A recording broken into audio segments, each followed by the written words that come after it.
Hey, this is Mark with the Practical Still. It's time to open up another bottle, and as usual, I've already opened it. We opened it during a Friday Sips Live a week or two ago. If you don't know about that, we get together, Dan and I, on Fridays and drink whiskey live on YouTube, because everybody should drink whiskey on Fridays with people they like. And I like Dan, and I like all the people that show up and watch that live, and all the people that watch it after. So check that out. It's 2:30 Mountain Time, pretty much every Friday.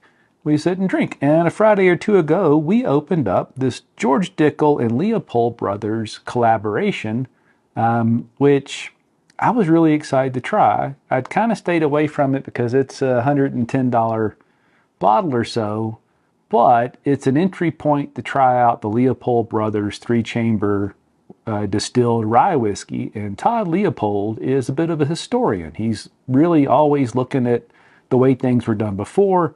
What kind of techniques have we lost to time? And at some point in that, and I'll put a link below to the part of their website that explains it, because it's a beautiful video and he does a great job explaining it. But he stumbled upon some drawings that happened around the time or just after the Bottled and Bond Act of 1897. And in those drawings for a distillery, it showed 2-column stills, I think a pot still, and then this 3-column still. And his logic, which made sense, was there must be something different about that 3-column still that nobody uses anymore.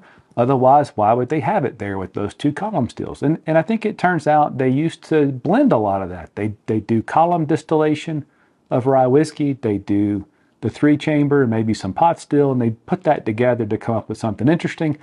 That's what he worked on. He revived that 3-column still through all these drawings and got one produced, learned to use it, found some heirloom rye, some Abruzzi rye that's got a much higher oil content in it, a much lower starch content, and made whiskey. That expression alone, that Leopold Brother 3-chamber still, is a $250, $300 bottle. I haven't yet had a great experience with Leopold Brothers whiskey as much as I want to, but I haven't had a lot. It was hard to think about spending $250 or $300 on that.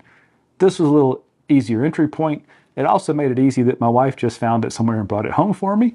Kind of short-circuited that hesitation, and I'm really glad she did. We opened it. I really like it. I think Dan liked it. We're still drinking on it, but as you can tell, I experimented quickly and I experimented often. I think it's delicious. And it's a blend too. Let me cover that too. So I think the way that Todd tells the story, he had this, he wanted to try blend that together. He was looking for some column distilled rye. He knows Nicole Austin, who's at George Dickel. He reached out to her and she said, hey, oddly enough, we've been working on our own rye because forever they've sourced their Dickel rye from MGP. And so they had some rye distilled in Tullahoma, Tennessee from a column still. It went together. Nobody will tell us the blend, how much of it is the Leopold Brothers 3-chamber rye, how much of it is the Dickel. You got to figure because it's in the exact same bottle as the Dickel Bottled and Bond. It's got the exact same stopper. There's more of the Dickel rye in there, plus the price point, than there is the Leopold Brothers, but it's definitely noticeable. This is not your standard rye. The only part of the mash bill we know is the Leopold Brothers side. It's 80% this Abruzzi rye and 20% their own floor malted barley. That's exciting. They're one of the few distilleries in the country, Leopold Brothers, that has their own floor malting, or it even still does floor malting. So that's really cool. The nose on this, and the story with the 3-chamber still is that it really pulls oils out of the grain. And that Abruzzi rye, I think he said that typical rye is about 0.4 to 4% oils, and this is on the high end of that. And since the 3-chamber still is good at pulling those oils out, and this grain has a lot of oil, you get this thick, viscous mouthfeel. And you can almost smell it. And it is, with a lot of ryes, if there's a high rye content, you get a sweetness or a floral sometimes. Sometimes it's fruity. You definitely get fruity in this. And I think that comes from the Dickel side of things. But then on top of that is this beautiful floral nose. And something, they talk chocolatey. I don't know that I necessarily get the chocolatey, but I think that, to me, it's more of a dark rye, like a thick rye bread.